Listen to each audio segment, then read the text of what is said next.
The whole thing is really appealing to a scholar of my field of interest and important for humanity. But certain circumstances have emerged which, unfortunately, move its creation somewhere further into the future. Wait, what do you mean? So there won't be any golem? Not for now. What about all the niter? The life essence? I admitted to myself it's maybe too much to take on, and I decided to go back to my roots. So the search for saltpeter was for nothing? Not at all. The saltpeter will help us create primordial matter. The origin. Chaos. Materia prima. God. Here we go again. As alchemical scholars, we actually have only one task before us. To penetrate the diaphanum and find out where it gets its disposition and power from. Only then will we understand the nature of the shadows. Eh? I'll explain it to you. Tell me then. What's the next task then, Kreyzl? From behind the closed gates of Trotsky come quiet whispers, carried by the wind, all the way here to me in the mill. Do you hear it too?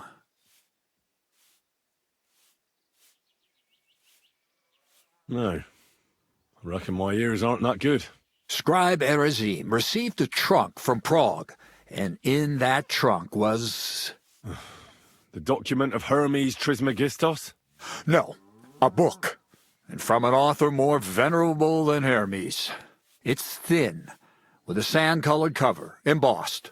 Ordinary at first glance, but the treasure's inside. You might say it's kind of an alchemical cookbook. So I'm gonna have to pick some locks again, eh? And in the castle, no less. I'd like to know how I'm supposed to get in there. Trotsky is shut tight. For some. The gates of Trotsky may appear to be closed to us, mere mortals.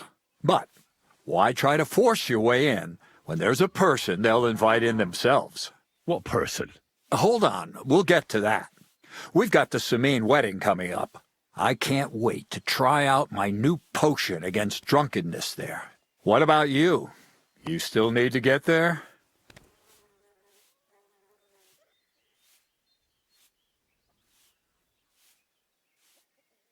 Certainly.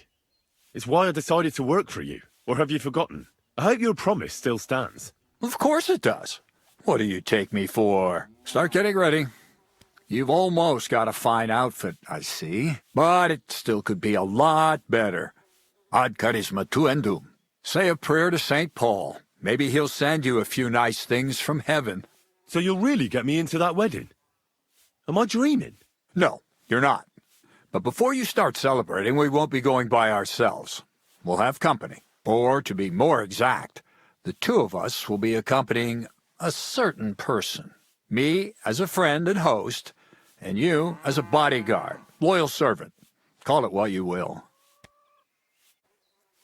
And who is this mysterious person? A true lady will come to the wedding with us. Radiant as the morning star, refined as pure gold. All will be stunned by her beauty, and she'll be our lockpick that will find the weak spot in the gate to Trotsky. All it'll take is a little push, and clunk! The lock will open, and the book will be mine. What weak spot? The castle's weak spot is Chamberlain Ulrich, because he himself has a weakness for women. Of all the single damsels at the wedding, ours will be the most charming and irresistible for him. Noble or not, he's a mortal man, and he'll start to think with his male member. We will watch as he becomes feverish with lust. Soon he'll be begging to take our companion to Trotsky. He'll pretend his motives are pure, so she'll be more comfortable. And when the Chamberlain becomes insistent, you, as her personal bodyguard, will accept his offer. Naturally, you'll say you won't leave her side so you can defend her honor. Once in Trotsky, Ulrich will do everything to get you to leave him alone with her. And that will be your chance. I can hardly believe that you, of all people, would come up with such a straightforward plan. Well, it's not all that straightforward. I admit there's a certain element here that makes everything more complicated. First, we have to find our gracious lady.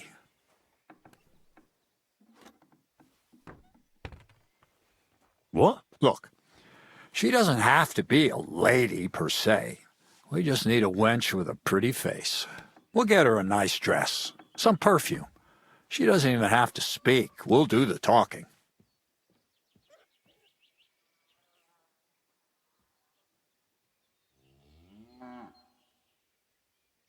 So some bathhouse wench would do? Aye, that should work. You can find lots of capable girls at the Zhelejov baths, including some who aren't so well known. It's true, Dorothy can be a bit unpleasant, but you'll be giving her an offer she can't refuse. Well, the last time I dealt with her getting your disguise washed, she was quite delightful. You'll tell her I'm offering enough groschen to buy 2 cows or a small cottage. That should soften her up.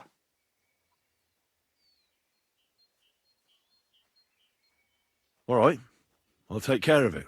Excellent. You're a talented, likable youngster, like Knight Roland of yore. I have complete faith in you.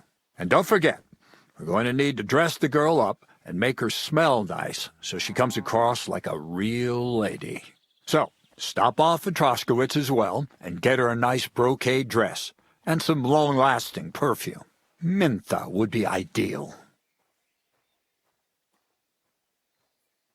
Where can I find the perfume? Emmerich the apothecary might have something. They say he makes some perfume for his wife. Or ask Betty the innkeeper. She may be a god-awful battle axe, but a nice-smelling one. Or get hold of the recipe and make your own Mintha. As an alchemy apprentice, you should be able to manage. Where can I find the dress? Where do you think? The butcher's? Go and see the tailor. Bartoszek has just the thing in his shop. A beautiful red dress made of Tyrolean brocade. Why that dress exactly? Because red is the color of love and passion, and rich Tyrolean brocade is just begging to be touched. Ulrich won't know where to look. The dress is likely to be pretty expensive, but that's no obstacle for you, right? I'll be going then. Once you've got everything ready for the wedding, we'll meet in front of the fortress gate. There, I'll let our lady in on some other details of our plan. But that won't be for your ears. Anyway, you'll be rehearsing your speech to Lord von Berghoff then, won't you? I can't wait.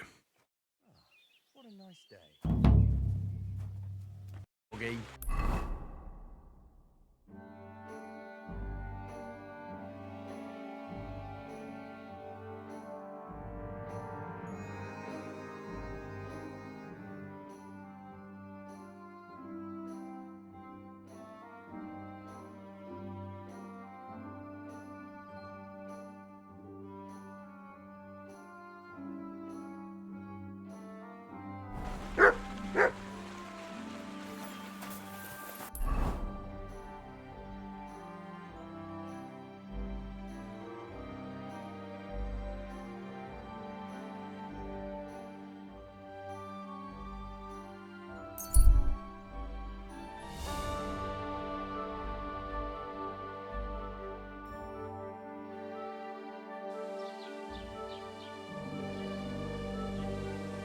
You're the kind master.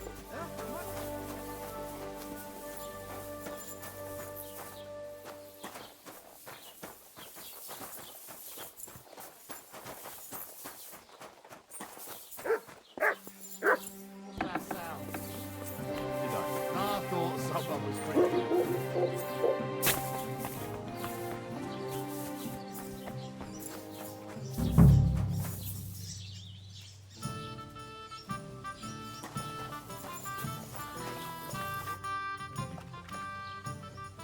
Show me your wares.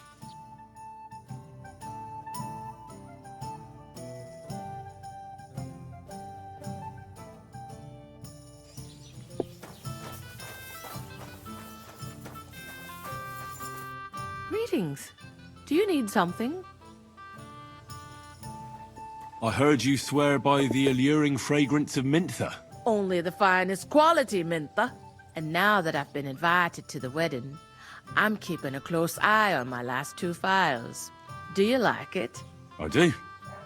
What do you want for it? Haha, I'm definitely hanging on to this one. I take damn good care that no one takes it from me. Such a rarity. Besides, what good would it do you, a man? You'd be surprised how perfume can help make a man seem more trustworthy. But I'll probably have to give this one to someone else who's also going to the wedding. Well, I don't think it'll smell as good on her or him as on me. Moreover, I want to stand out at the wedding. Anyone can get Mintha perfume, but of the highest quality, so the fragrance lasts. I prize those little bottles over all else. God bless. Greetings to you. Come now, Betty. A good woman should be all blood and milk. Well, in this case, sweat and beer, right? What do you need perfume for? It's unnecessary. You think the regulars would appreciate it more here if it smelt of unwashed feet? And what about the wedding guests, eh? Hey, it gives you a unique scent, like nobody else. And that's what you want, right? Well, I don't want to stink. You and your company can go to the wedding all sweaty if you like, but I'm going to smell nice. I don't know how else to convince you. And I don't want to pay that much for a little phial of perfume. You don't now, but when you realize you've no other option... Why is... Greetings. I wish you a pleasant day. I went past your garden the other day, and that dog of yours... Christ! Why the hell did they pour the beer on... What do you... He's getting old and losing his wits. He's half blind, as good as deaf, and...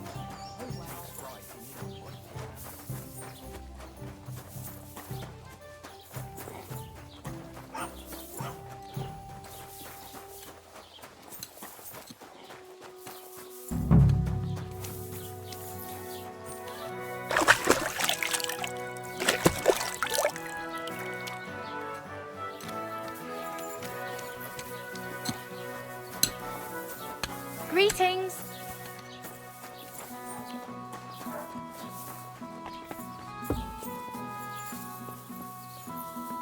Guten Abend. Wie kann ich... I heard you mix fine perfumes. I'm looking for Mintha, but I don't see any in your shop. Don't you know about the Semin wedding? Once innkeeper Betty got an invitation. She bought up all my supplies. You'll have to brew up your own. I'll be happy to sell you the recipe. Show me your wares.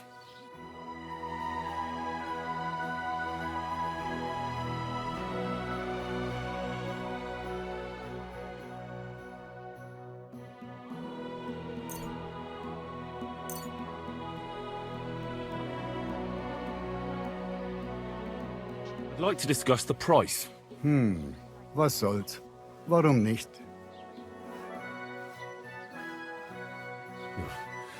Only because it's you. You really won't convince me like this. Ja, das ist gut. Finally a good price. Es war ein gutes Geschäft. Auf Wiedersehen.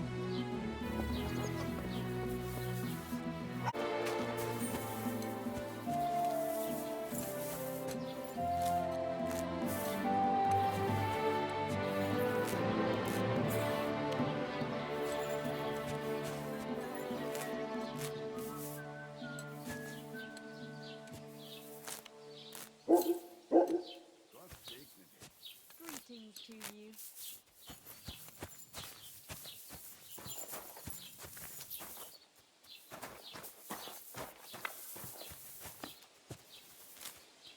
You have a kind master, eh, doggy?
Greetings.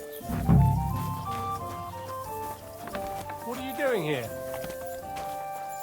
You better go.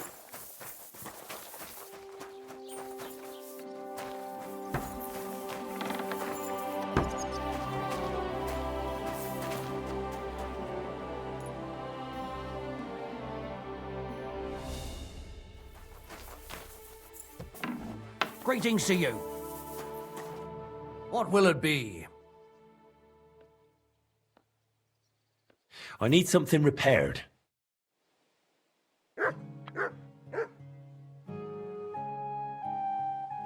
I'd like a set of clothes for the wedding.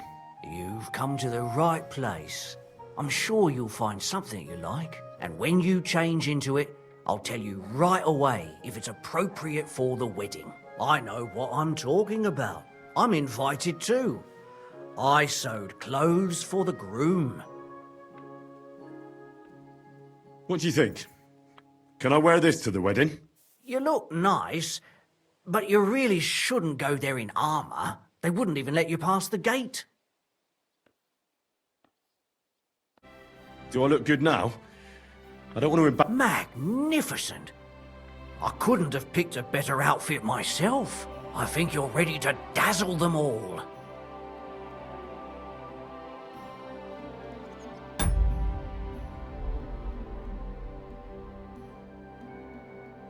Show me your wares.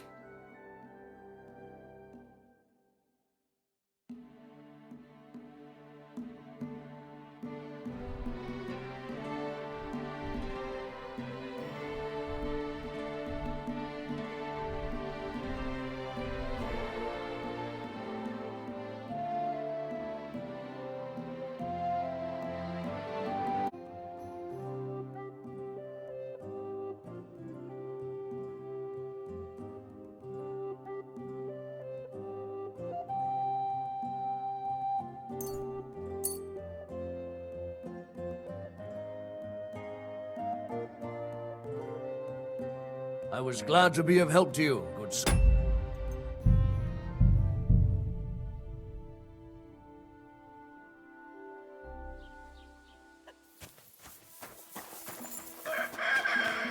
Hi. What do you need? What do you have for sale?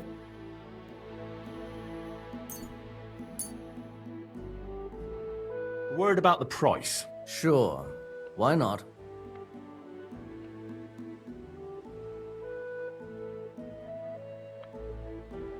Do you accept? Look, offer a bit more and we can make a deal. Finally, a reasonable sum. Thank you, sir, and come again.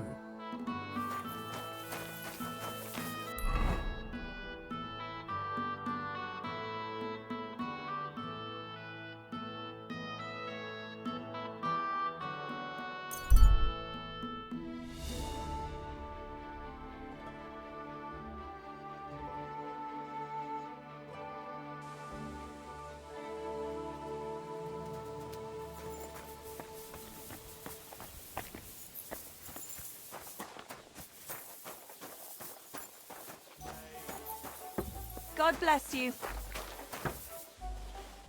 What'll it be? I'd like to use your service. And what are you in?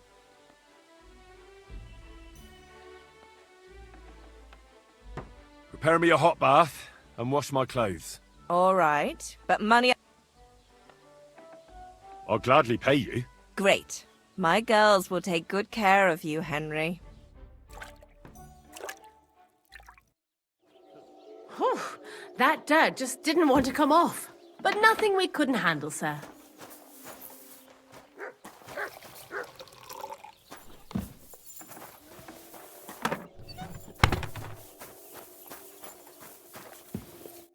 What can I do for... Kreyzl has an offer for you. That old goat always sends you whenever he needs something. What does he want this time?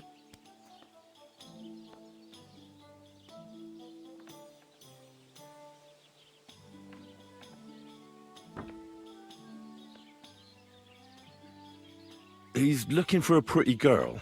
That's nothing. I've got plenty of them. What does he want her for? Not for himself, I hope.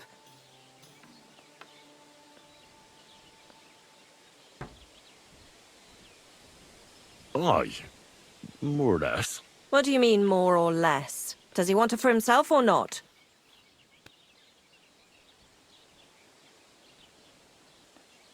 Aye, for himself. So she's supposed to go to the mill? Doesn't he have a woman there? Has the old pig got no shame? She's supposed to go to the wedding and pretend to be a lady. A lady? You mean a noblewoman? Something like that. Well, I don't know if any of my girls could pull it off. They can't even eat like a noble with cutlery. That won't be a problem. She won't even have to say much. That sounds a bit odd, but all right. How much is he offering? He says he can offer enough groschen for you to buy 2 cows. Or a small cottage. It's quite a lot for our usual services. And that's not all. Your girl will also get a beautiful red dress made of Tyrolean brocade and a perfume called Mintha. Nobody will be able to resist her. I've already got everything. Just say the word. That sounds nice and all, but something's fishy. Out with it, lad. Who does Kreyzl really want the girl for? For the chamberlain. For Ulrich? You know what? I'm tired of this. Let's go and see what the girls have to say. They'll tell you about what they've been through with the master chamberlain. Girls, come here. Right, girls. We have a messenger here from Goodman Kreyzl. Tell us what you wanted to ask. Well, how's life here? Dorothy doesn't work you too hard, does she? Cut the horse shit. He was asking about the chamberlain. He wants a girl for him at the wedding. God, anything but that. Dorothy, I actually have a lot of work to do, and... Well, who wants to go first?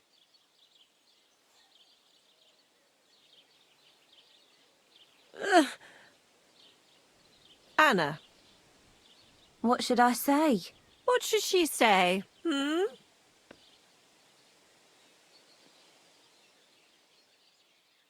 Tell me, why don't you want anything to do with the Chamberlain?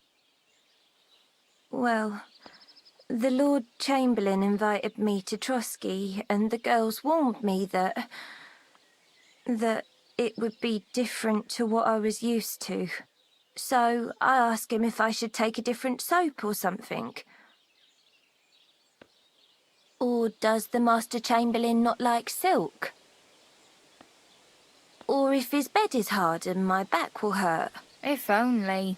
But they said I'd have to do things that... How'd you put it? Things they haven't even thought of in hell. I thought the Master Chamberlain might be of a different religion, and that fucking a Christian girl would be a sin. But he believes in the same God as the rest of us. Which makes it all the worse. Then I thought maybe he was cruel to the girls, but I hear that's not the case either. It's not what he wants to do to us that's against God. But what he wants us to do to him. I thought he had leprosy. Tell the girls how much Kreyzl is offering.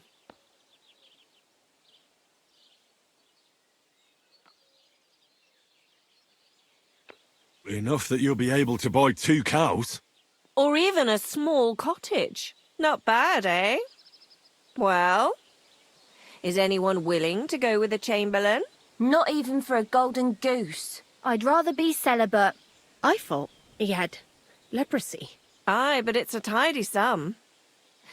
I reckon I'll have to choose one of you myself. Dorothy, I swear that I'm not going anywhere. You can't make me. Dorothy, I'll scrub all the tubs here for the rest of my life, I swear. All of them, every day. I'll do that too, and I'll even take care of the outhouses. Girls, come now. I'll go then. If I can handle it a second time, it'll be a miracle. And maybe they'll even make me a saint. No, you can't. Dorothy, please don't make her do that again. Dorothy, for the love of God. Calm down, girls. Don't worry. I'll never send you to the Chamberlain again. I just wanted to show Kreyzl's lackey here what you've been keeping from me for so long. Christ almighty. I was starting to accept my fate. God in heaven. I feel filthy just thinking about it. I'd like to jump in a bath. So, in case you didn't get the message, lad, no girl from Zhelejov is going with the Chamberlain. I still don't get it. What's so terrible about him? Weren't you listening? What he demands is just... heathen it is. It's worse than if he had leprosy.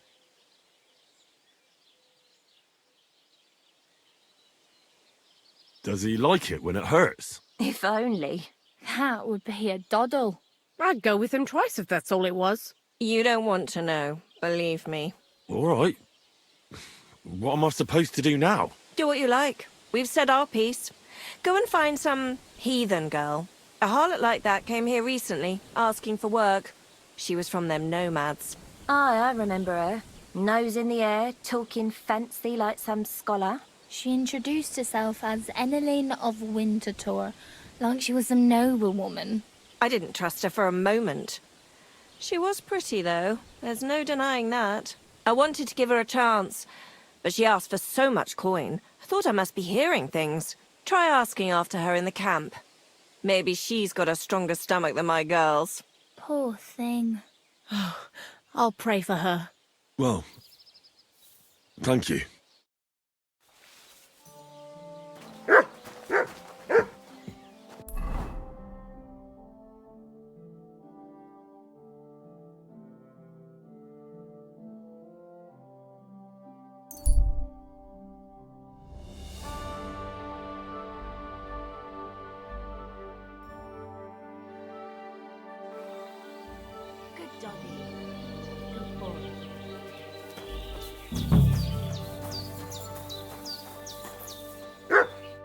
Good day, sir. Are you Mistress Enneleyn of Winterthur? Winterthur, Lyon, Vienna. It doesn't matter. What do you want? I'm Henry. I was sent by Miller Kreyzl. We have a job offer for you. Huh. How did you find out about me?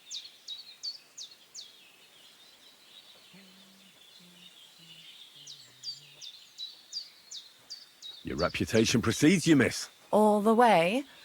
You're only saying that to please me, aren't you? But it's sweet of you. But be that as it may, what's the job? To go to the Semine wedding with us.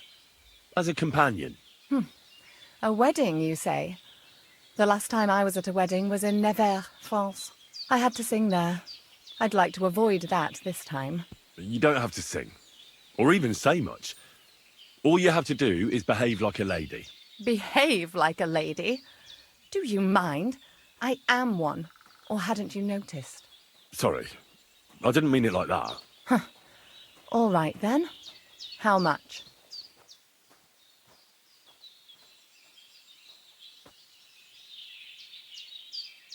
Kreyzl's offering enough to buy 2 cows. Ha!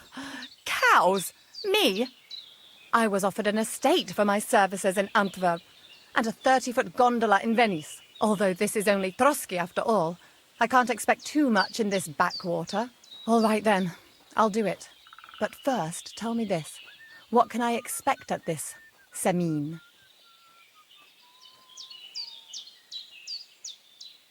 You'll be treated to the finest food there. Meat, cakes, maybe even fish. Lovely. And what else?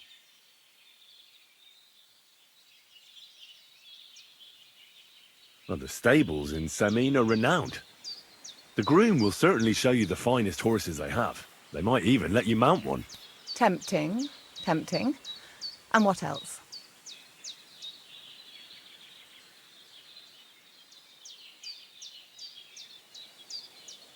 Naturally, the father of the bride, Bailiff Thrush, will be there. Someone will surely introduce you. At such an occasion, the second most important man in the domain is sure to put in an appearance. The Chamberlain of Trotsky, Sir Ulrich von Schaumburg. The chamberlain. As in the castle caretaker. I'm not interested in some little clerk. You should be.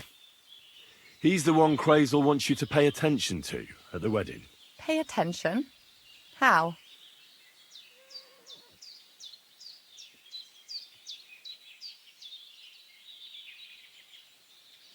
So you two can...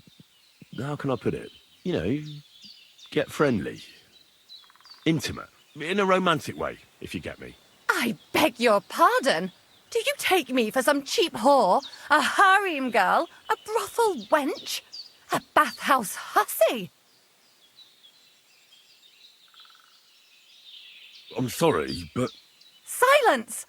I am Enneleyn, a companion, a courtesan. I am courted by gentlemen vying for my favor. I have been a concubine in Krakow, a mistress in Venice, and a gentleman's companion in Basel. My name is known in Brandenburg, Marseille, and Malopolska. I have fulfilled the wildest wishes of the most important commanders of Sigismund's army. Until he stopped paying, the ginger bastard, I'll do my work the way I see fit. Got that? All right. Got it. I should hope so. So, to the point. What do you want from the chamberlain?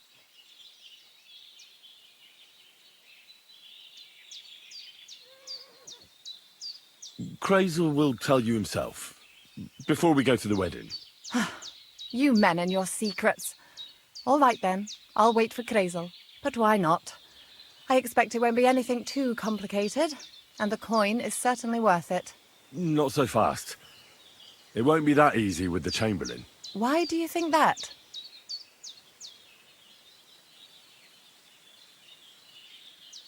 It doesn't matter. It most certainly does matter. If I'm going to do a good job, I need to know all the details. Just so you know, Kreyzl originally wanted to take a bathhouse wench to the wedding, but the girls said they didn't want anything to do with him because of his special tastes. I asked them what's behind it, and, well, some wanted to vomit after meeting him. Others said they started considering the convent. Poor girls. Here in the arse end of the world, girls are no doubt used to just lying on their backs and staring up at the ceiling. Well, it seems it's not about what Chamberlain Schaumburg did to them, but what he wanted them to do to him. I knew a Schaumburg from Nuremberg, and he was a hermaphrodite. He had both things. A respected person, a member of the town council. It can catch you off guard, because you don't know what you're getting into. Maybe it's also the case with the local bathwenchers. But I don't want to make fun of the girls. Not everyone wants to try new tricks, if you know what I mean. I must say, I'm quite curious about the chamberlain now.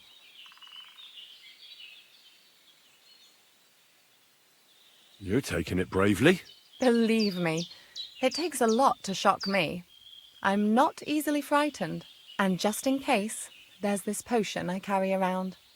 A couple of drops and the chamberlain will sleep like a log. Except I've run out of wine. I should have some at hand, just to be sure.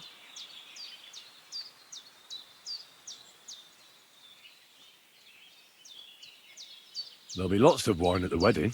I suppose. But I won't complain if you find me something beforehand. There's one more thing, though. I don't think anyone will believe I'm a lady in these old rags. Don't worry about that.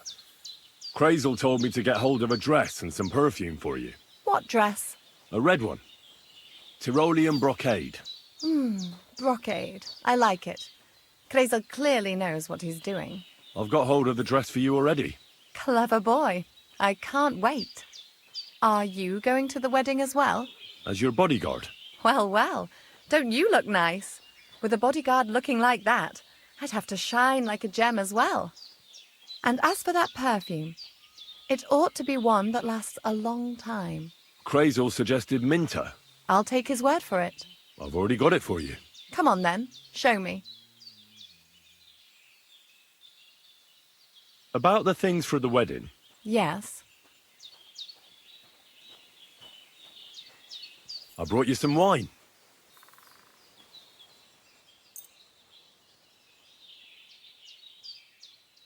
Oh, you remembered.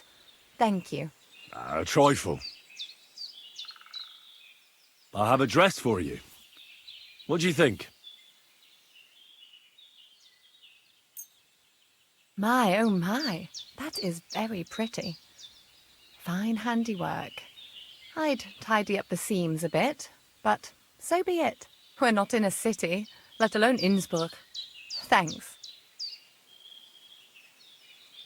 I have some perfume for you. Will this do?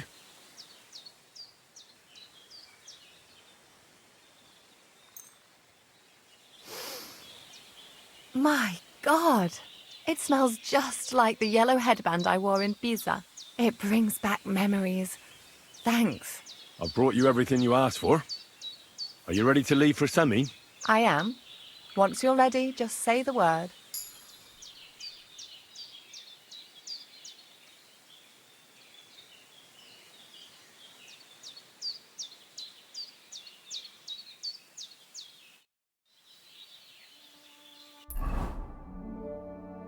Can we go to Semi now? That wasn't too hard, was it? It suits you. You won't look out of place now. Good to hear. Should we go? Hold on a while. I'll get washed and dressed, then we can go. Welcome, Miller. Who are your companions? Who do you think? More guests. Kreyzl, my friend. So you've arrived. And you're bringing company? Sir, allow me to introduce Miss Kvieta from Kolin. She's an acquaintance of mine. That is, I knew her parents. They were burghers. I was passing by, and Miller Kreyzl was kind enough to ask me to accompany him. I hope you don't mind. Not at all. I wouldn't turn away a visitor from so far away. Lord Samin, why didn't you tell me you were expecting a lovely lady? I'm just as surprised as you are. This is good wife Kvieta. Miss Kvieta, from Kolin. It's an honor, Master Chamberlain. And what brings you here, Henry?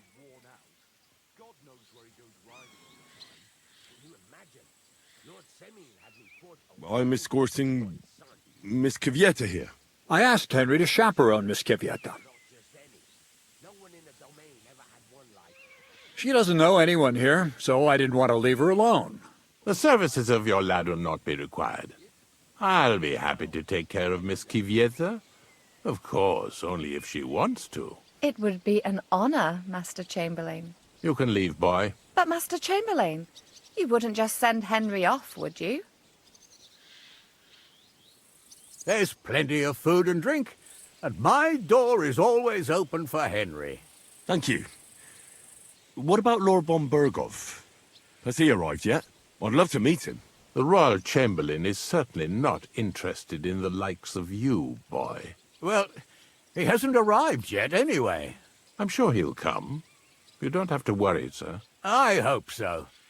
We can't hold off the ceremony until evening. Oh, plenty of daylight left. At least you can get rid of those flea-ridden beggars by the gate in the meantime. What? They're back? Tuma! Didn't I tell you to chase them away? I drove them off, but they came back. Close the gate so the guests don't see them. They must be gone by the time Lord von Berghoff arrives. Every last one, you hear? Oh dear, oh dear. Why so angry, sir? You seem a little jumpy. Surely not because of Sir Otto. Of course it's because of him. What if it all ends up in disgrace? What if he turns up at the gate and leaves? I know he's capable of that.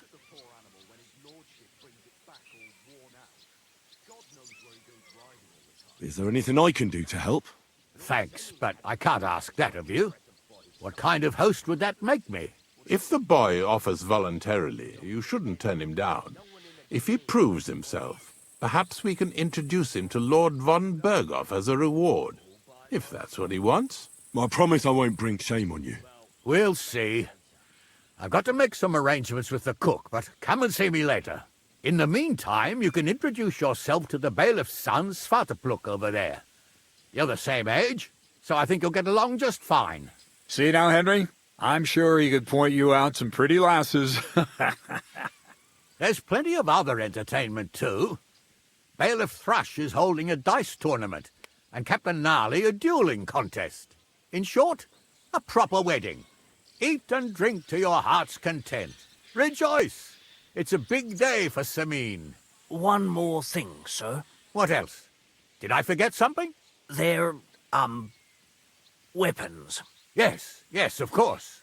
Please leave your weapons with Tuma. You surely understand it's for security.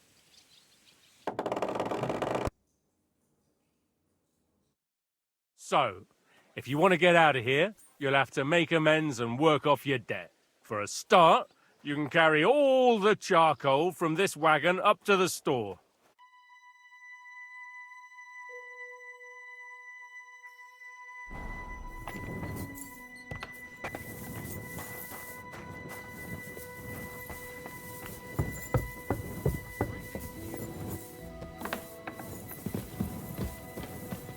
Praise God.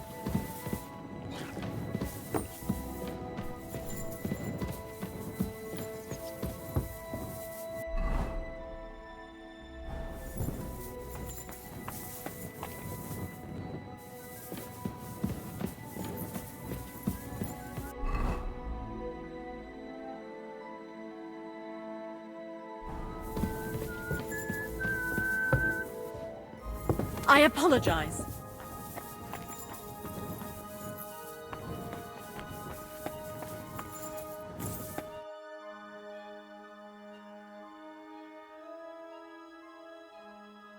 What kind of tasks do you do for Lord von Berghoff? Rare ones, lad. His lordship spends little time at Trotsky. As the royal chamberlain, he has to be in Prague most of the time.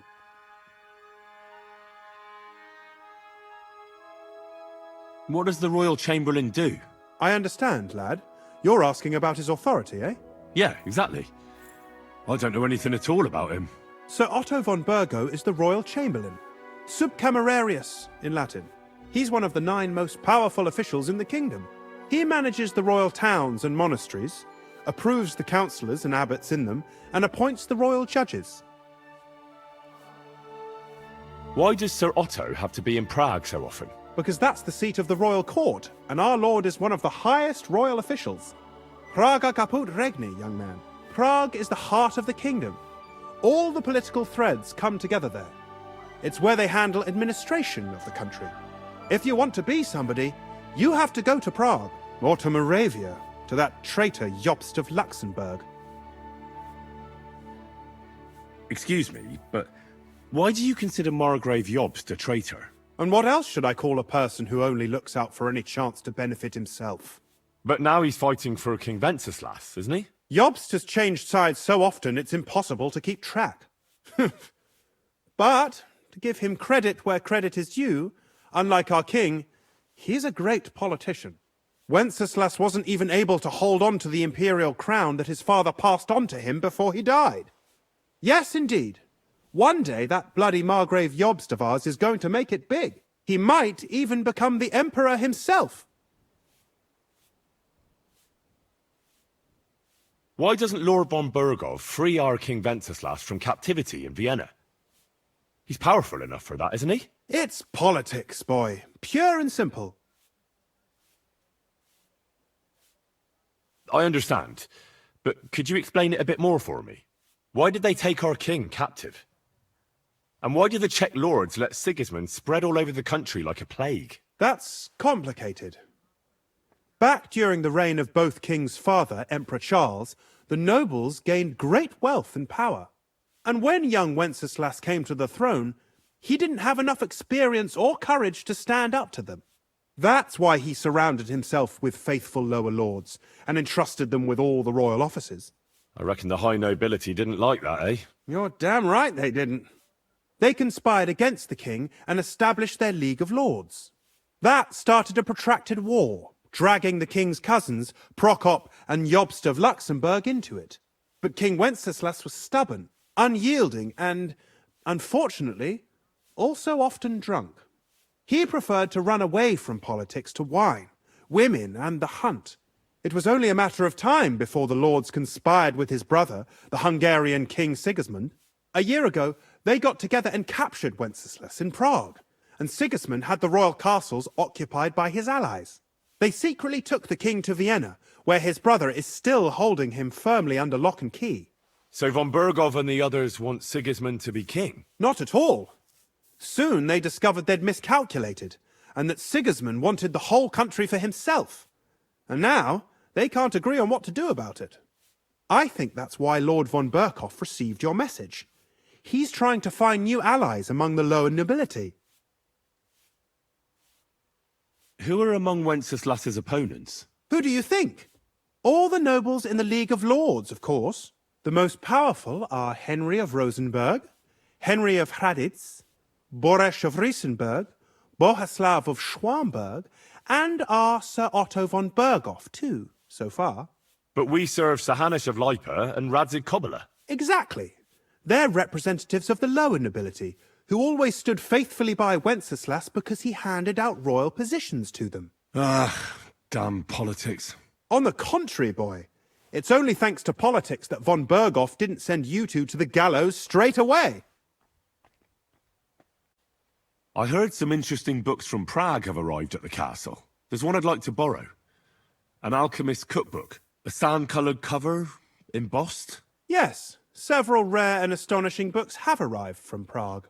But why are you interested in an alchemist's cookbook, of all things?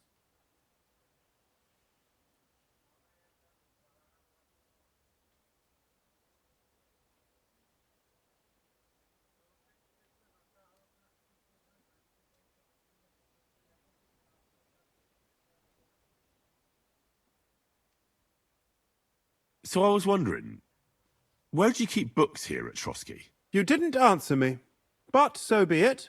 Books first have to be examined and sorted. And where did you sort that alchemist cookbook? Well, I'll have to disappoint you. Lord Nikvard Libak helped me sort the new books at the time, and the one you're looking for caught his attention. He left with it before I could even discover what it's about.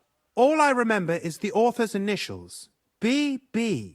I'm fairly benevolent when it comes to lending books, and I appreciate Nikvard's help, but he's had it borrowed for an excessive amount of time now. I'd like to ask him to return it, but he's been avoiding me. Why would Nikvard suddenly be avoiding you? I have a sneaking suspicion. It seems Nikvard lost the book. I've warned him repeatedly not to carry borrowed books around with him, but to leave them in his chamber and read them there. But Nikvard is old and stubborn, and this is how things turn out. Well, it's still just a book. Paper and leather. You say that? To a scribe? I thought there were more precious things. Like a human life. We could have a long discussion comparing the value of a Takovite peasant's life with, say, a treatise on physics by Hildegard von Bingen. But I digress. As I said, Nikvard is intentionally avoiding me. But I've made headway. I've managed to find 3 people who've spoken to him recently. Bertha, the cook, Regina, the maid, and Hirsch, the hand. For a nobleman, Nikvard is quite wary of his own kind, speaking only to servants. I'm surprised that he's ever spoken to anyone but myself. Nikvard is a loner, which is also why I suspect something bad has happened. Now that he's decided to leave his shell, that is. But I'm afraid that's all I've managed to find out. Since Lord von Berkov's arrival, I've been preoccupied with other matters.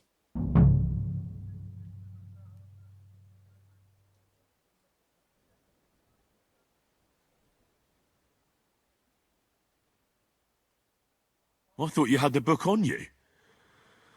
But since you don't, I'm not going to go around looking for it. That's a pity. Yeah, I'll just have to hope Nikvard's conscience will catch up with him and he'll come by himself. Continue investigating. I might have time for that once the papal schism is over.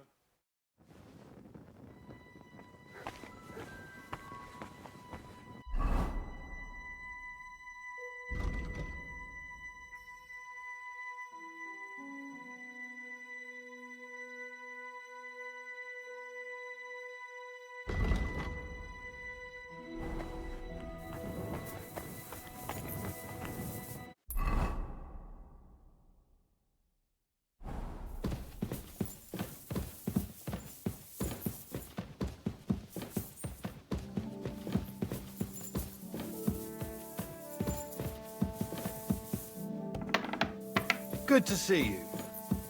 Greetings. It happens. Just watch where you're going next time.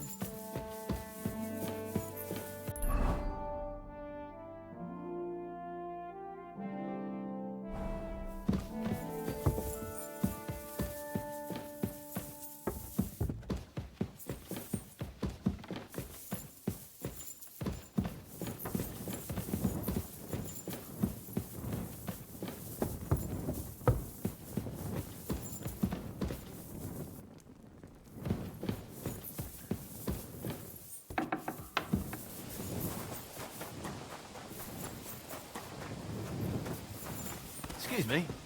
Gotcha.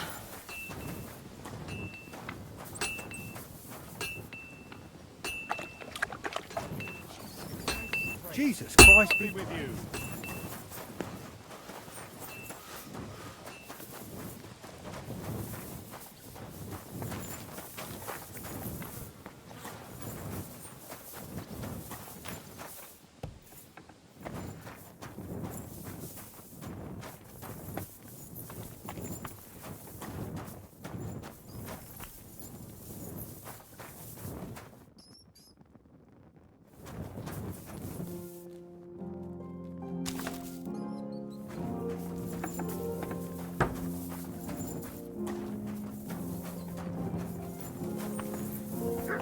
Good evening, Henry. Good evening, Catherine. Have fun, whatever you're planning.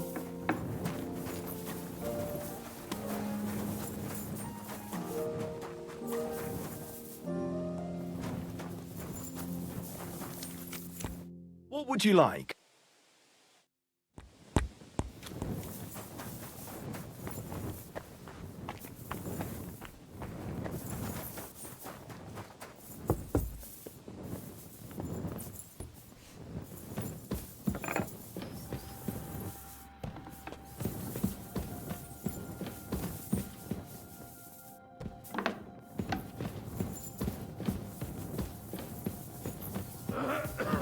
God be with you. Keep the peace, and we'll stay friends. God be with you. How's the watch going?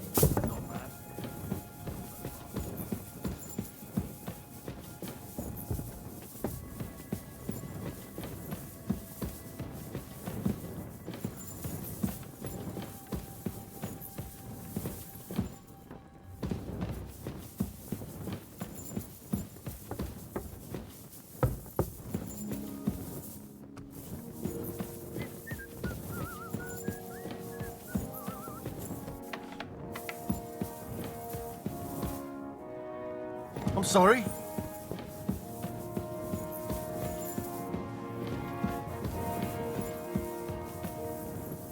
Good day to you. Do you know where I can find Nikvard? The scribe said you might know. Erazim is suddenly interested in Nikvard and me. You don't say. But when I need him to read something for me, he never has the time. I'm sorry. I was asking about Nikvard. Aye, I heard you. Say, can you read? I can. In that case, would you mind reading this message I have from Nikvard?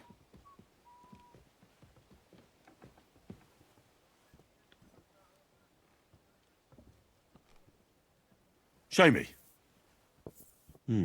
Dear Mistress of the Chambers. What is it? Oh, what I wouldn't give to get messages from someone else. Say, Lord Capon. Never mind. Read on. Though I reckon it interests you more than me. Persevere. We shall soon escape the dungeon of those two women. Cursed fate, however, has placed an obstacle in my way. The heat of the Lightbringer's potion is working, and I can feel my insides being reborn. But when the last remnants of old age left my body, something else was washed away with them. How much longer is it? Not much. My damn clumsiness has sent all of the Lightbringer's secrets into the void, but fear not, I shall get them back. May this be the first task on the road to your liberation. That's it. Beautiful. True enough. Nikvard has a flair for the dramatic. My, that's Liebach for you. But what does it mean? Can you explain any of it to me? Lord Liebach has taken a liking to me. I suggested to him it wasn't proper for a noble to have an affair with a maid. He thought I meant he was too old for me. But then he found what he calls the Lightbringer's potion book. He said it would light a flame in him that would burn out all that's old. So I suppose it worked. Hooray! I know the book he's talking about, but what does he mean, into the void? Look, can we stop talking about this? I feel a little uncomfortable here, talking about some old lovelorn nobleman. I need help. You can give it some thought, can't you? No! And now leave me alone.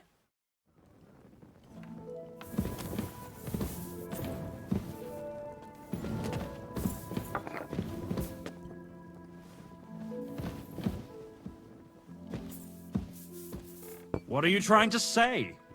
That you don't feel like it? I'm trying to say it was done last week, and there's no point doing it again.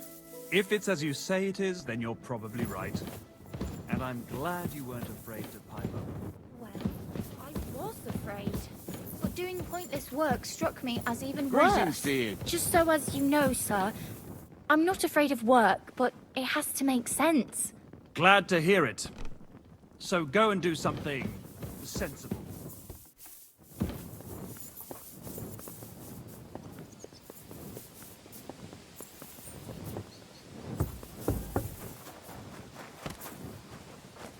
Christ, pardon me.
I'm always glad to see polite people like you. God be with you.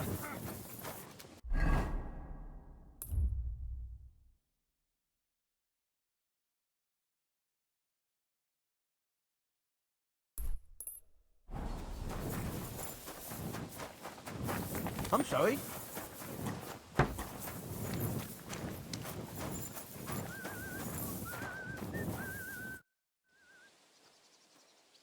I'm looking for Nikvard. The scribe told me you might know something about him. Well, I'm waiting for Lord Libac to stop by. I brewed him another phial of medicine, but I don't even know if the last one helped. I told him to stop by for another one soon. I reckon he must be feeling better.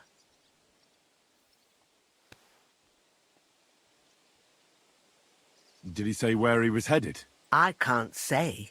I promised Lord Libac his secret is safe with me, as well as his phial of medicine. Oh, come now. Nikvard misplaced an important book somewhere. A sort of alchemist cookbook. I need to find it. I remember the recipes by heart. And Lord Libac's secret is certainly worth more than any book.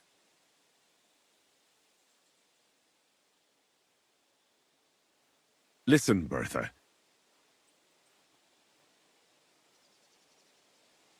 I truly respect your honesty. I'm in the service of a nobleman myself, and I know what's expected of us in cases like these, whether it's Nikvard's illness or political machinations over the fate of our kingdom. Both carry equal weight when spoken about behind closed doors, I'd say. I stand by my principles in matters like that. Lord Libac's troubles can hardly compare to what you're talking about. It's really quite a trifle in comparison. So you'll tell me then? Well, it's a common potion for a bellyache. Just better tasting. It helps your meals go down easier and come out slower the other end. In that regard, Lord Libac had, well, how to say it? Everything came out much too quickly. Nikvard didn't have time to run down the stairs, eh? It was in the privy down below the crone, by the training ground below the guardhouse. I helped him clean his hose and made him the medicine, and I promised that I wouldn't say anything. Lord Libac is quite particular about the impression he makes on the young maids, you know. He didn't want this little episode to put them off. That's why he didn't use the privy near the maids' quarters, though it's closer to his chamber, but to the arena instead, and only when there weren't any soldiers around. But this time, it caught up with him. Is that all? What else is there to say? That the entire time he looked as if he'd done the worst thing in the world. It happens to the best of us, and I told him as much then. I'm just surprised he never came back for another file, I must say. He did look as if the fate of the entire castle was suddenly on his shoulders. I don't know if this is going to do me any good. Well, you could have found a worse clue. Thanks anyway.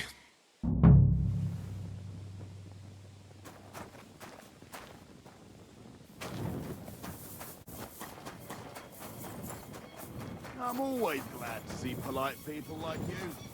God be with you. Excuse me.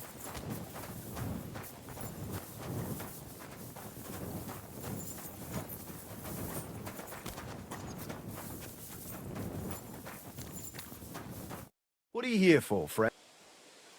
I'll have a look at the ware.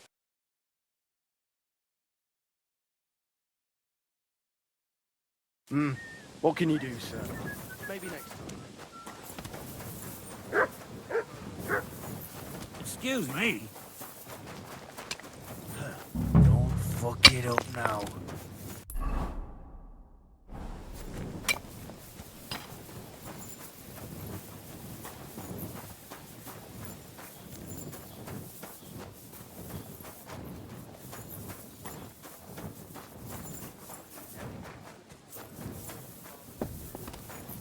Good day to you. I'm looking for Nikvard. The scribe told me you might know something about him. Hey, Nick. I mean, Lord Libac. I almost forgot about him. I suppose his task wasn't so pressing, hmm? What task? Nick Libak, that is, entrusted me with a big task quite a while back. He's a castle lord. Obviously, I had to obey him. But then I heard what another castle lord was planning, von Berghoff, and I had to obey him even more. He says there's a war on. So here I am, ready to go off to battle. I need to know more about what Nikvard asked you to do. No. There are new rules now. You have to prove you're not a spy. What are you blathering about? Von Berghoff said there's a war on, right now. I told him, watch out for spies, Sir Otto. But fear not, I know how to sniff them out. You're a spy yourself, ain't you? I am. Right. You're yanking my pizzle. But if you're lying, and I report you anyway, just in case, don't imagine I'll get in trouble over it. That's why you have to be vetted, to see if you're really on our side. The side that Nikvard's on, just so you know. We're all friends here. You can join us. I'd like to. Hold your horses. First, a test. Tell me what you want from me, then. A sword. Sword? Hmm? What sword? A long and very good one to help me deal with other spies. If you bring it to me, I'll know you're not an enemy spy who should fear me. Forge one, buy one, or even steal one for me. Maybe from one of the guards at the training ground or down by the gate.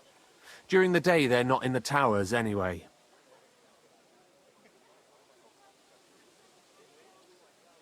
Steal a sword? That sounds like something a spy would do. Not a spy who wants to help von Berghoff's most loyal servant. By servant, I mean me. See, once I get a sword, I'll fill you in on Nikvard's task.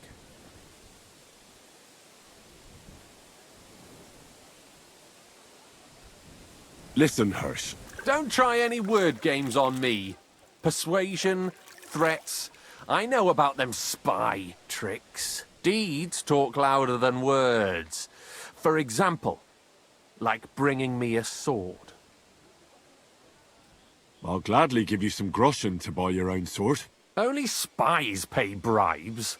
Unless you had more groschen than a common spy would have. Then I'd believe you ain't one of them. Do you have that much? I'm not going to pay you that much. You want to hang on to your spy earnings, I understand. Well, you won't get another chance. You wanted a sword, so look at what I got for you. I don't want an invisible... I'll think of a way.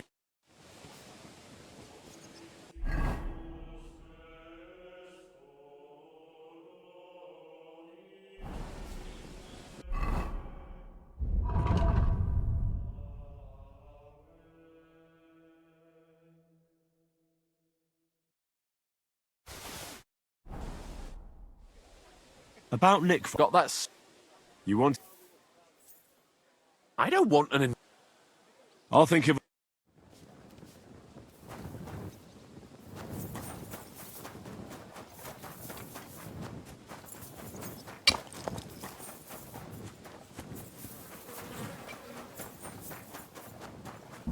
I'm sorry.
careful.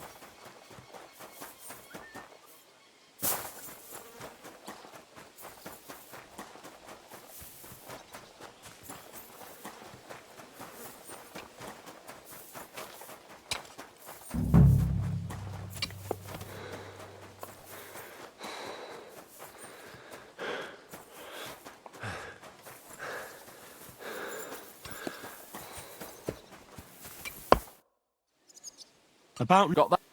You want... That's perfect. Lovely. I don't think you're a spy. Can't say for sure, but you seem all right. What about Nikvard, then? Nikvard asked me to do something for him. He must have admired my devotion to Lord von Berghoff.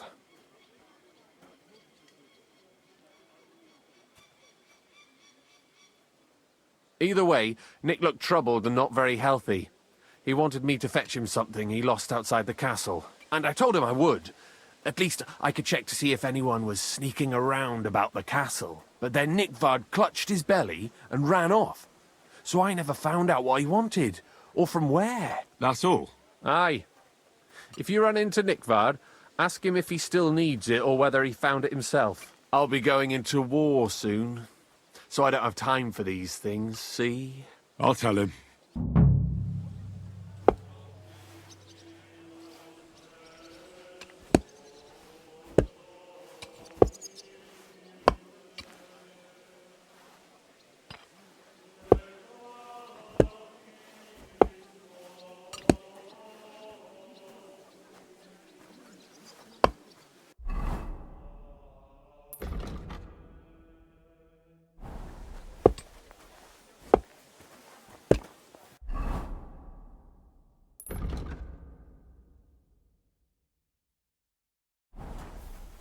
Excuse me.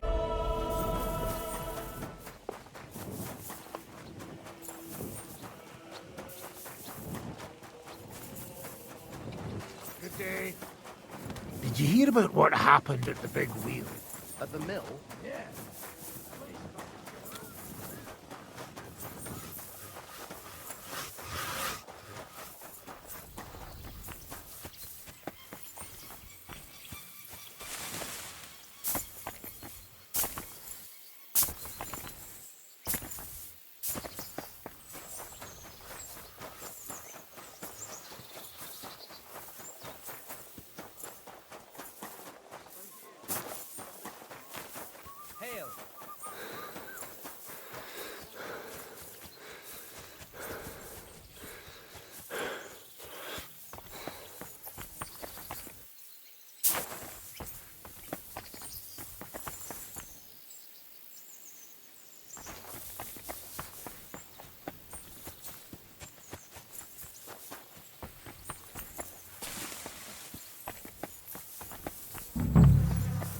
Where's that damn gravedigger? You must be Nikvard, eh?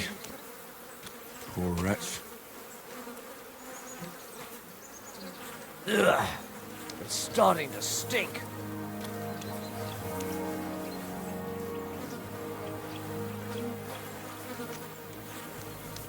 Poor wretch.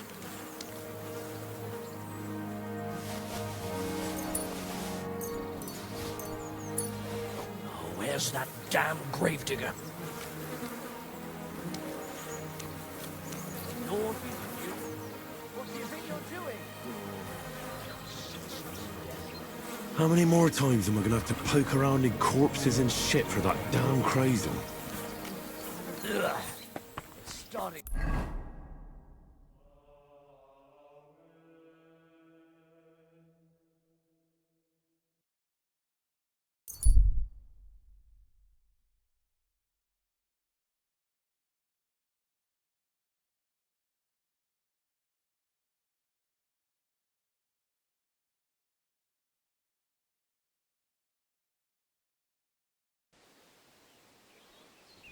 You silly doggy.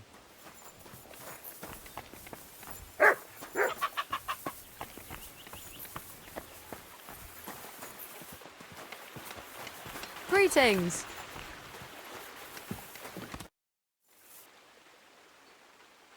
Be with you, sir.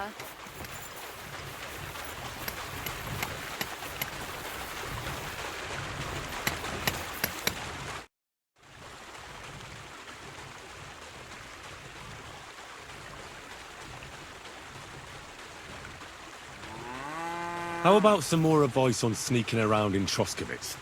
You've come to the right man. As clumsy as a blind dog and about as inconspicuous as a cow at a banquet table. You've got a lot to learn. Well, I was focused mainly on my fighting skills. I don't blame you. Me, I'm no good with a sword. Might be more useful to you in your vocation anyway. But still, ask away.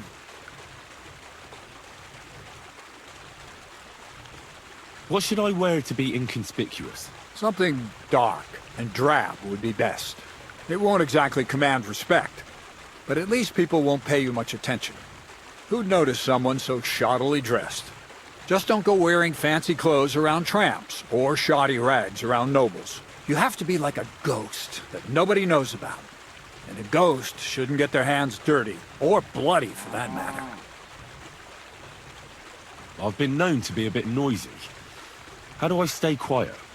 Only a fool goes robbing in full armor. Better to take off your chainmail before you go climbing through someone else's window. And tread lightly. Not only will you not make a racket, but you just might hear the fella in the other room get up to take a piss. Well, a weapon in hand won't do me much good, but I feel more confident with it. Seems like everyone does nowadays. But if you're not looking to draw attention, a dagger in your belt will do just fine. All you need in your hand is a lockpick and a bag for valuables. Well, it's best to keep your hands free. If you get caught where you're not supposed to, neither a dagger nor a lockpick in hand will look too good.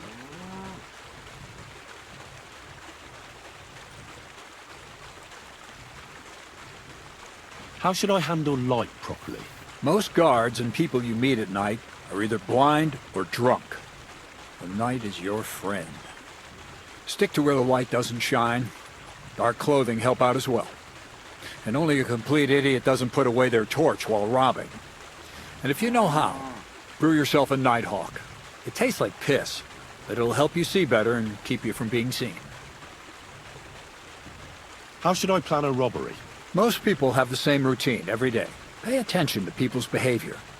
Who goes where and which way, when they rest and when they go to bed. When are they usually drunk? When you get to know your victim, you'll know when they'll be home and when they won't. And where you're sneaking into someone's house. Try a back window. Don't go for the front door. That's all. Thanks for the advice.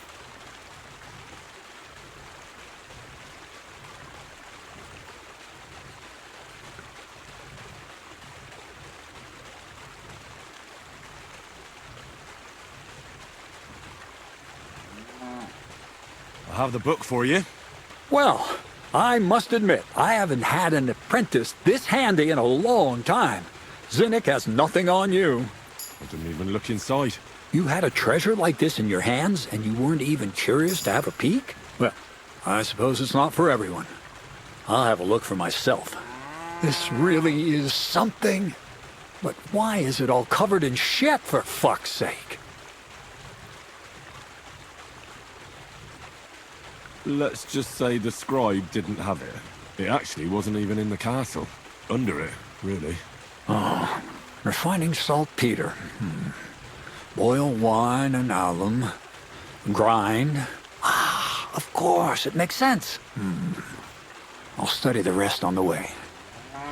Well, the last chapter of our story of knowledge awaits us. The grand finale.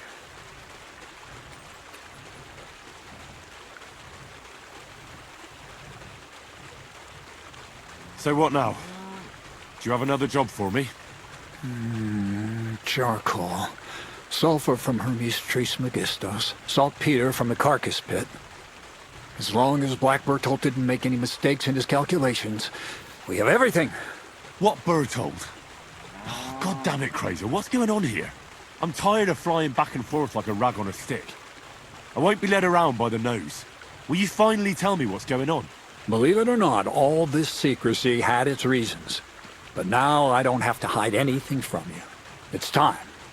We'll meet with the others in the lair, and there you'll learn the whole truth. You go ahead. I'm going to get a few things ready here. All right, then. I hope you keep your word this time.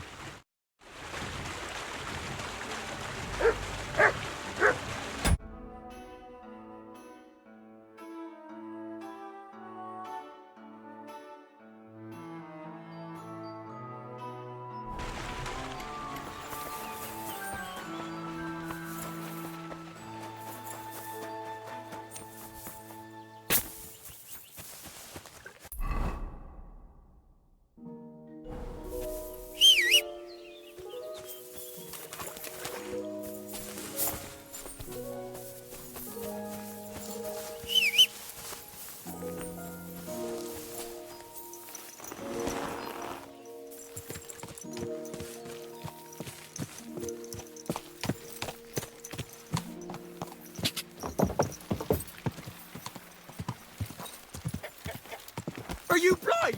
You almost ran into me.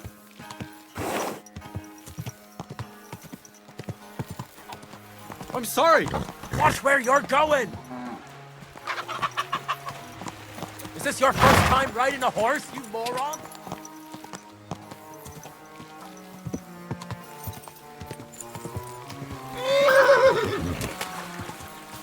Die! Die! Quick!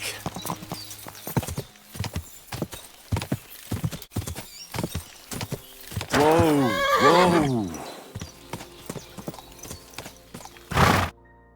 What'll happen now?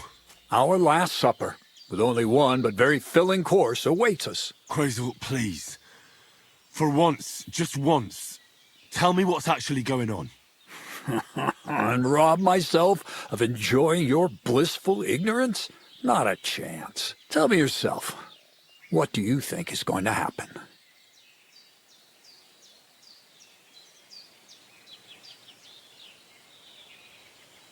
Well, to tell the truth, I'm not expecting anything good. We're in a remote place. One of me, 3 of you. You've got no use for me anymore. So you'll try to get rid of me like an inconvenient witness. That'd be too easy. It'd be more torture to listen to another of Kreyzl's lectures. Well, maybe I do talk about my interests a bit too much. But today will be different. Bonnie will start today. At least I'll finally see if she understood my teachings. Bonnie? First of all, I'd like to thank you on behalf of the whole gang for all the work you've done. We could never have finished the job without you. We found 2 new partners, you and Monarch here. It's good to have someone to rely on. So, it's time we started being honest with you, so you can finally learn the whole truth. Not yet.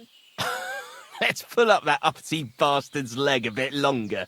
That's the fun part!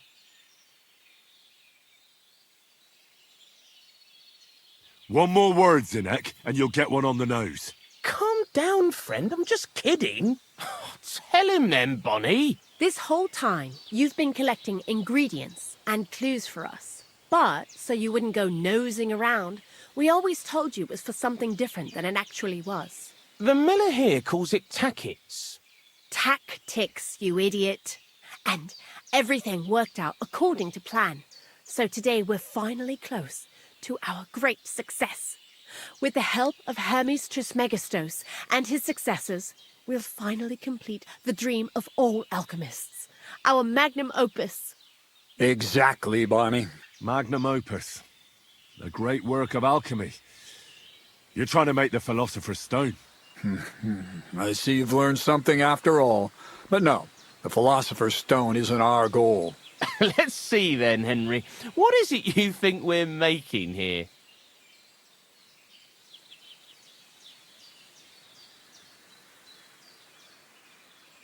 You're trying to find a cure for death? An elixir of immortality? Well, Henry's not too far from the truth after all, don't you think? Immortality is the goal of every scholar, at least the spiritual kind. Let's start at the beginning. My father was a miller as well, but I was never much interested in the trade. Even as a young boy, I loved running around Lower Samine and investigating everything living and dead. And I had a lot of questions about everything. Then my mother, God rest her soul, decided it'd be best for me to go to study in Prague. As soon as I grew up and gained a bit of sense, I packed my bags and left. So you went to a university in Prague? The son of a miller? Why not? My father worked his arse off, and he had the coin for it, miller or not. I met a lot of remarkable people at the university, and my thirst for knowledge kept growing. But in the end, it only took a year of all that pretentious, scholarly blathering and hypocritical nonsense for me to realize I wouldn't learn anything proper there. Most of the students and masters are just a bunch of dogmatic fools. They have their own truth, and those who want to know more or ask the wrong questions fall into disfavor, as was my case.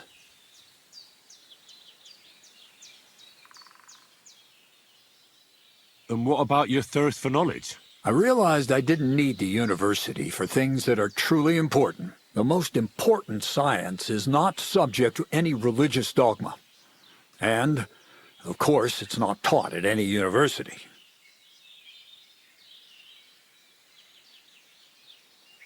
The art of combination and dissolution, the key to understanding the very nature of the world. There's only one queen of science, alchemy. I returned to the mill in Lower Samine and started a new life. What did your parents say when you returned from your studies? My mother had already passed away. All my father said was, "I knew you'd be back." And he sent me to haul sacks of flour. I think in the end he was glad to have someone to take over the mill from him. From then on, alchemy became my true passion. I brought a few important books from Prague. I started with the most difficult thing. I tried to create gold. That was pretty daring of you. As you might expect, it didn't work. But after a few tries, I managed to create something entirely different. Once I tried mixing sulfur, charcoal, and saltpeter. I had a candle burning next to me. A gust of wind scattered the mixture, and all of a sudden, bang! I almost shit myself, I tell you. But then I realized I'd unwittingly created a miracle. Explosive black powder. What is it? So it burns? More than that, it makes a big bang. A very big bang. But don't worry, we're all in on it now. I couldn't continue my experiments on my own, but Bonnie and Zinnik did a few little jobs for me. So he initiated us. But we just still didn't know how to do it right and not blow ourselves up in the process. And we used up a huge amount of saltpeter and sulfur. By the way, the manuscript from that Hermes Trismegistos was our shopping list and price list for material from Kuttenberg. Only we didn't know correct proportions. I looked up a few of my former fellow students and brought it up with them. And we found out that before us, some monk had already made the discovery. Some fella called Black Berthold, and that he even started writing a book called Feuerwerkbuch. We can believe our luck when we found out there's a copy of it right here at Trotsky. And you know the rest. It's a discovery that will change history. In the right hands, it can make miracles happen. All it takes is a spark, and a storm of fire will sweep away the old world order. It will wipe out stupidity and ignorance, once and for all. And what will happen now? As I said, we're about to have our last supper on our journey to satisfy our hunger for knowledge. A feast of smoke and fire. Black Berthold never finished his book, because he never had enough ingredients for his last great experiment. But now, thanks to you, we do. We can finally finish Berthold's work and finish his book. We'll see with our own eyes what a barrel of black powder can do. I hope you're as excited as I am. Before we get started, there's something I want to know. This book, Feuerwerkbuch, what's written in it? Everything you'd want to know about black powder. How to mix it in the proper ratio. How to store it. How to light it properly. And especially how to use it in warfare. Because that's the most important part, after all. Do you really need that much saltpeter? We do. Saltpeter makes up almost 3/4 of the mixture. Not even all the cows in the region could produce enough for us once we really get started with manufacturing. What is it you're going to do with this powder? During wartime, like it is now, a flammable and explosive mixture like this has more uses than you can imagine. If we had a few big barrels of the stuff, we could demolish Trotsky if we wanted to. And maybe we will. All of us here are truly passionate about the idea of a new world. And now it's within our grasp. What is it you studied at the university? I was supposed to become a preacher. That fits you. Maybe you'd even be a good preacher. Maybe I would. Maybe I wouldn't. God has a path prepared for each of us. And each of us here decided not to follow it. I was supposed to be a dyer, but I was too lazy to work 6 days a week and soak my hands in lye. I was supposed to become a nun, but I didn't want to give up the booze and fellas. And I've already told you everything. The world is what you make it. How did a scholar and an alchemist become a thief? Prague is a big city, and a poor student has no chance of getting a decent place to sleep or even something to eat. Learning to shop with 5 fingers was the first requirement for survival. We're all masters of our own destiny.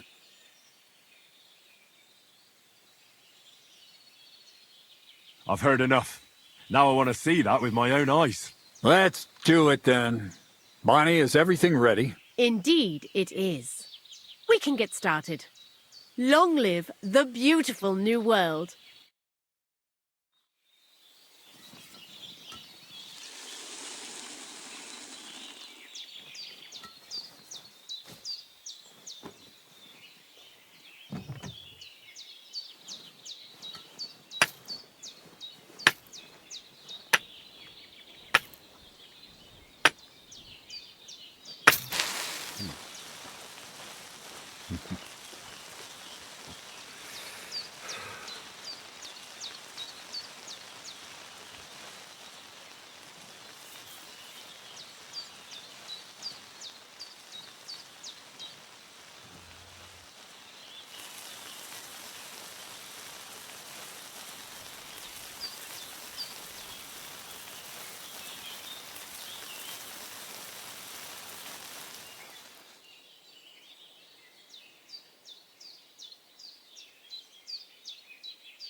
Looks like it ain't working.